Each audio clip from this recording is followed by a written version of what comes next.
Hello, everyone. I'm Rosalinda Román. I go by Rosalinda, and this is Marrying Myself. This is a project where I center my own wisdom first before considering all the other input from other people and other sources, other people's courses, other people's opinions, and really try to focus on learning to put my own wisdom first. And I do that through a number of ways. One is just the journey that I'm on and really getting coached by wonderful coaches and working on myself. But also, I've been digging through my old archives, and by that I mean old journals and things that have been, as I like to say, treasures of the bilge.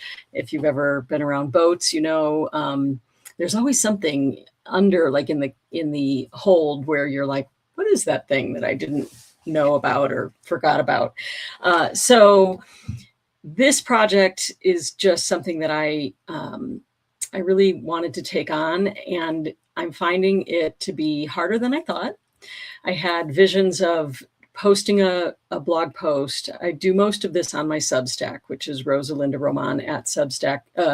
It's rosalindaroman.substack.com.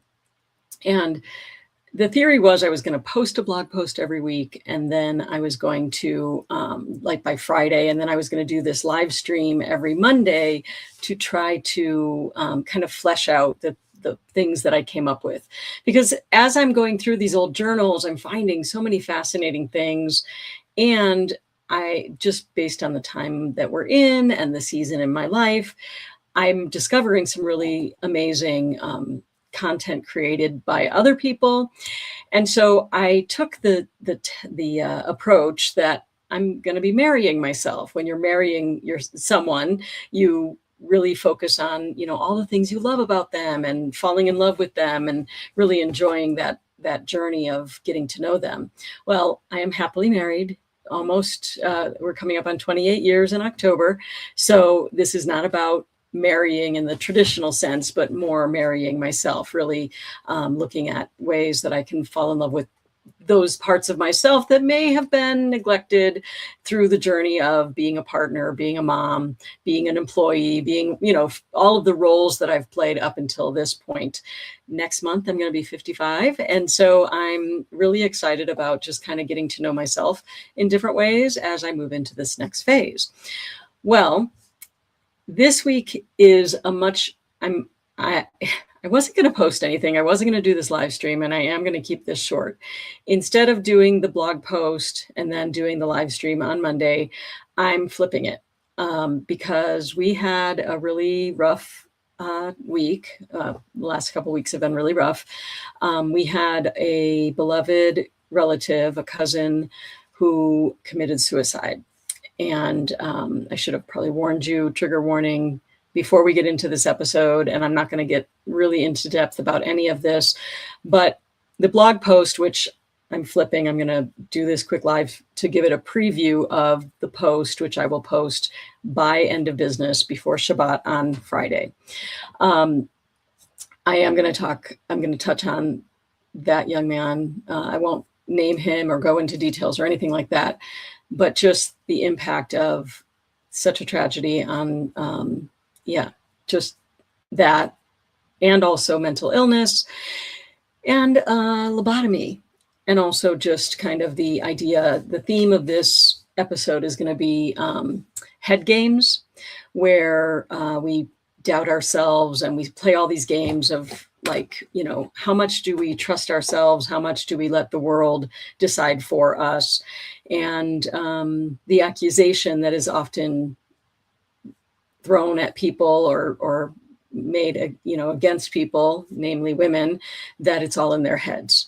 But of course, obviously, this is not just about women.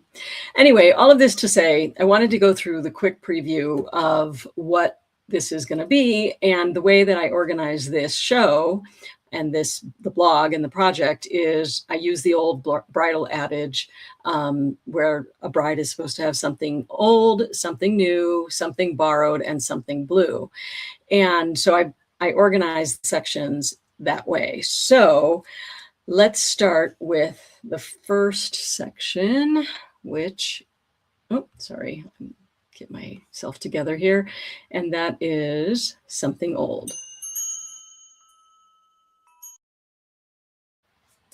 Okay, the Something Old section I always break into two parts. There's the something old and rotten, the stuff we want to get rid of, the things that as I'm digging through and really centering my own wisdom, and also just kind of filtering out other people's wisdom, which is or opinions, not always wisdom. The part that I want to kind of filter out of my life. So the things that we don't want around anymore. And so I've basically written the blog post, but what I came up with for that section in light of the heartbreaking events of this past week there's two old and rotten things that I want to mention. One is the stigma around mental illness and any of the old systems that stand in the way of full health and healing. That's actually one of the things. And I'm not implying that our loved one didn't have support, because he had an amazing community of support offering to help and really working to help him. But it's the systems of oppression that make life unbearable and unlivable for so many. Systems that reward greed and prevent good people from finding their way, and programs that are supposed to be helping, but which are instead causing harm. Now, I fully believe that the heart-centered work that we're all doing now is the antidote to that, and including this, marrying ourselves. It's not just me marrying myself. I hope you'll consider starting to marry yourself also through this. And so the old rotten things will fall by the wayside as we keep doing this heart-centered work. The second part is related and of that old rotten thing, and it's the internal struggles that is questioning our own, like as we're stepping out into our power. This is something that comes up for me a lot, and it's the belief that I don't know what's good for me. I don't know my own body, my own self better than anyone else, and that anything that's a problem must therefore be in my head. So that's the old and rotten part. And that's definitely something that I don't, those are the things that we want to do without, we want to do away with. But the old and precious thing, okay, so moving on on a lighter note, the old and precious thing this week is one of those journals I was talking about. This old journal, it says 1978 on it, but it's actually, you can see I crossed it out, and it's from 1984 to 1986. And you can see it's on the edge, it says my name with lots of hearts. So I started reading this, and it is from when I was 12 and a half to 15. I was about a month before I turned 15. And it was it's so painful and cringeworthy to go through this journal.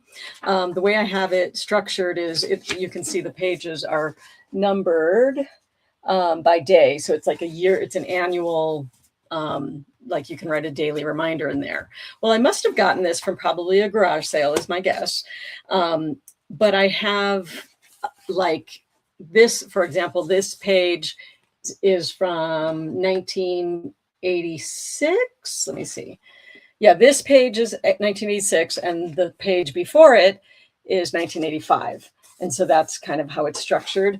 And it's so cringeworthy for me because, like, I was 13, right? Was I 13? Let's see, 71, 2, 3, 4.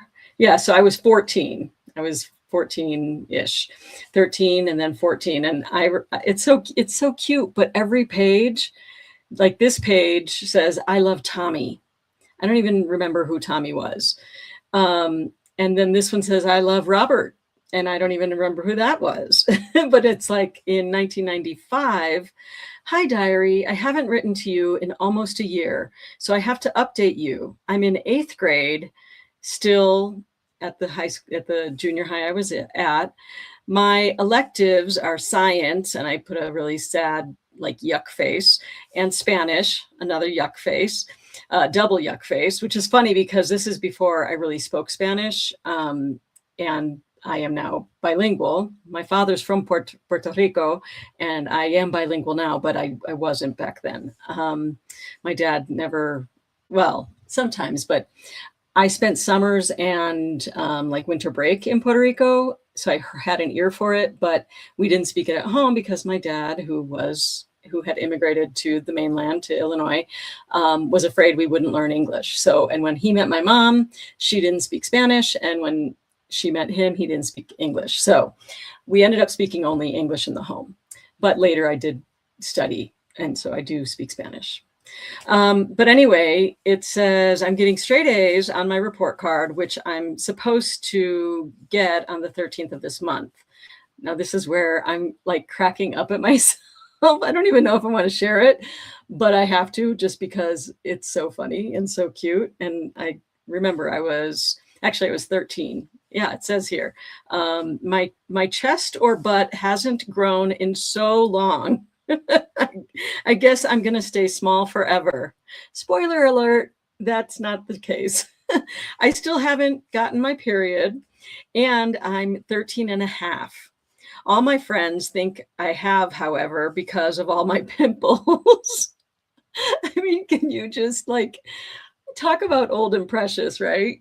So this is what I was thinking about when I was 13 and a half.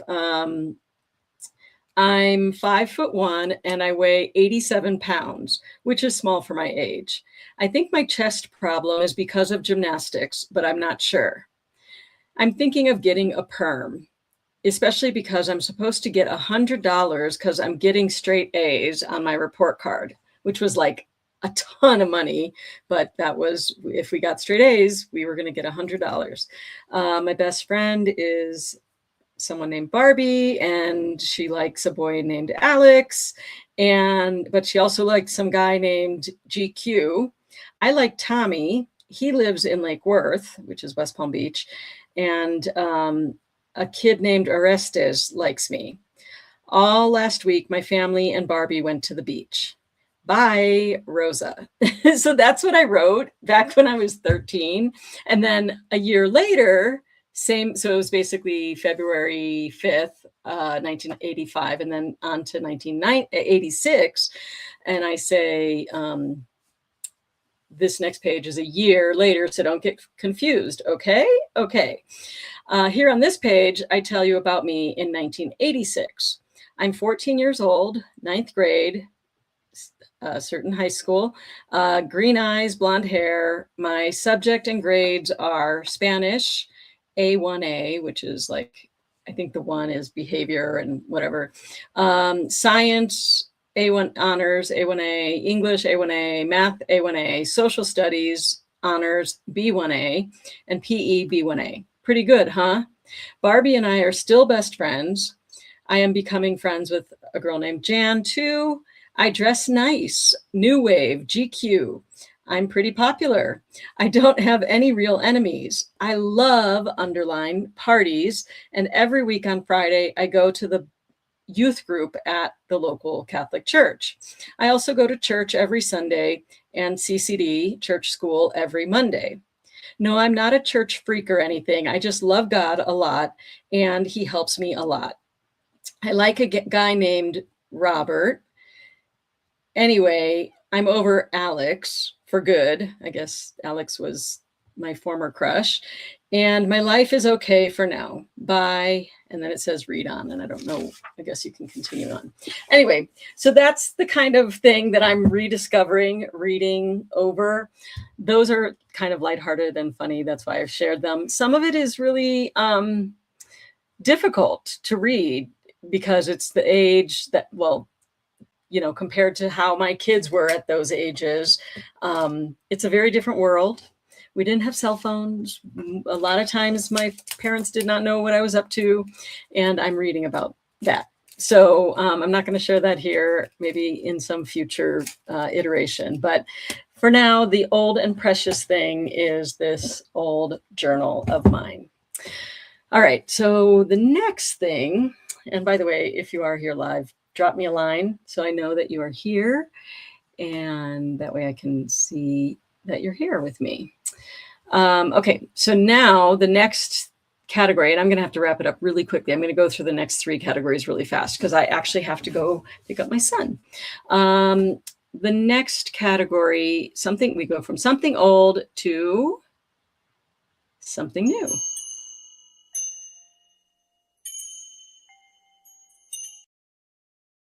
All right, so getting back to the something new, to the kind of heavier theme for something new. Right before we got the terrible news of losing our cousin, I had spent a day in the hospital. I had had a lower abdomen, a really sharp pain for 3 days, and they thought it might be appendicitis. So I wrote a blog post from the hospital bed. I spent the whole day at the hospital. Um, a lot of it is just about struggling with the feeling that it was all in my head and figuring out, like, what was it? Had lots of tests done. Spoiler alert, I'm fine. I'm okay. But it really, in light of the tragedy and all the struggles that I know this young man went through, and some people who I love dearly are still going through now, I think that's a big theme that I'm thinking a lot about. And that is the feeling that we can't trust ourselves, that a lot of people put labels on people and say, it's all in their head, and that the system knows better than they do. And I think it's a major problem. And it's a major reason why people have, like, some of the mental illness, I think, is caused by the fact that people are treated a certain way and treated as if it was all in their head. And we know this throughout history. It's been used as a weapon against people for, millennia. So for me, that's something new I'm going to share in the blog post, that what I wrote about that experience of being in the hospital. So that'll be my something new. The something old, something new, something borrowed relates to the same theme. So let's do I like these little intros. The something borrowed.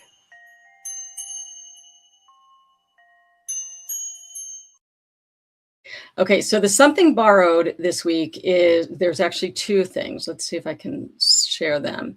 Okay, so one is, it's the idea that other people know better than they know, and specifically it's focused on women, since I'm a woman, focused on women, that society often acts like women, somebody knows what they need or what they deserve or what they should have better than they do. And it's a really insidious, disgusting trend, and it really causes a lot of damage. But I'm going to share two posts by Substack creators. This one is by, Bitchy History, and it says, "Women keep having the audacity to choose." The woman's name is Professor Meredith. But she had written something, and I don't remember exactly what she wrote, but it was something related to feminism. And there was a guy that responded to what she posted on her thing, basically explaining to her how feminism is the great evil, and and just calling every point that she made just really being a pill about it, or a tool. And so if you scroll through, I'll link to this in the post, which I'll post later this week before Friday. She kind of takes Jared to task, and one of the things he wrote is, now I gotta find it here. "I know her better than she does." So the guy that had been trolling her said that his divorce came out of nowhere. And here's what he wrote. She quoted him. Because remember, like, the whole idea was that feminism is so terrible. And he wrote, "Having been through the marriage and divorce cycle, I still don't think marriage itself is the issue. The problem is the modern women who were broken by feminist lies. Even though my ex would tell you she is decidedly not a feminist, make no mistake, she is one. I know her better than she does." Okay, so there it is. That's basically the worldview that his ex-wife says she's not a feminist. And by the way, this possum, I don't know why the possum is in the donut or the whatever that is, the pastries, but he's having the time of his life. Anyway, she says, Jared informs us that she is. She describes her own beliefs. He corrects her. She offers an account of herself. He replaces it with his interpretation. Then he presents himself as someone who understands what feminism has done to women. This is the part where a historian, which this woman is, quietly puts down her coffee and stares into the middle distance. Because the issue here is not whether his ex-wife is or is not a feminist. I don't know this woman. For all I know, she spends her evenings reading Phyllis sorry, now I'm butchering it and you all are going to be mad at me, Schlafly, by candlelight. The issue is that Jared's instinct is to treat his interpretation of a woman's beliefs as more authoritative than her own. A woman says, this is who I am. A man says, no, I know better. And somehow feminism is the problem. Okay, so that's one of the articles I'll link to and I'll write about. The other one is really, it's heavy, but it's very long, but it's definitely worth the read. You all have heard of Stockholm Syndrome. The idea that, and sorry, there's curse words in here. But basically the idea that a bank robbery that turned into a police siege, a psychiatrist, Nils Bejerot, watched it unfold and then coined a term for the phenomenon, where he said basically over the course of the standoff, the hostages developed an unusual, almost inexplicable bond with the men holding them. Stockholm Syndrome. Okay, well, this woman, Renee Stonebreaker, and it's just Renee Stonebreaker is the name of her, I think it's Renee Does Stuff is the name of her blog, of her Substack. Anyway, I'll link to it, but it's fascinating because she says, except that version, the one where basically these women developed Stockholm Syndrome where they fell in love with their captors, she says that is pretty much entirely wrong. And the subtitle for this article, or the title is Stockholm Syndrome may be the most wrong any man has ever been about anything ever. And the man who invented a mental illness to get out of being wrong. It's crazy to, okay, I shouldn't use that word, I know, but you got to read this article. She writes so much better than I'm speaking about it, and I'll get into it and write some more about it in the post. But basically the idea is that the guy didn't listen to the women who were in real danger of being killed and were being held hostage. And he turned it into this like twisted thing to avoid looking bad, which is just mind-blowing to think about. Okay, so that's another one that I'll put in the post. And now I have to wrap this up. So we're going to get to the last category, and it's definitely going to relate to this too. The last category is something blue.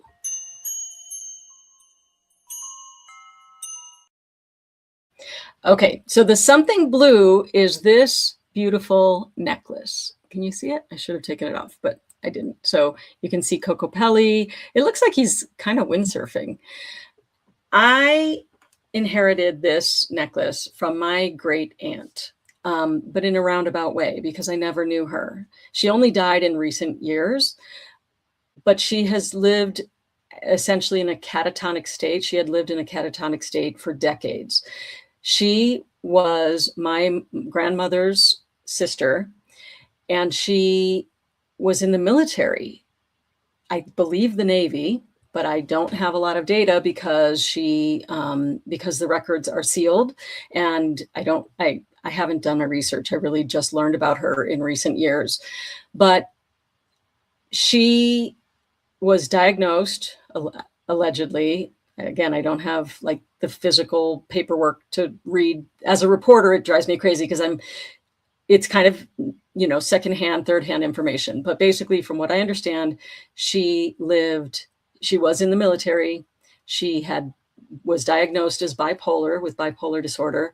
And so some brilliant person decided it would be best to give her a lobotomy. and she lived in a catatonic state for decades after that. So this necklace, my aunt, after my great aunt passed away, the state or the military passed her things down to my aunt and her siblings, which is my mom.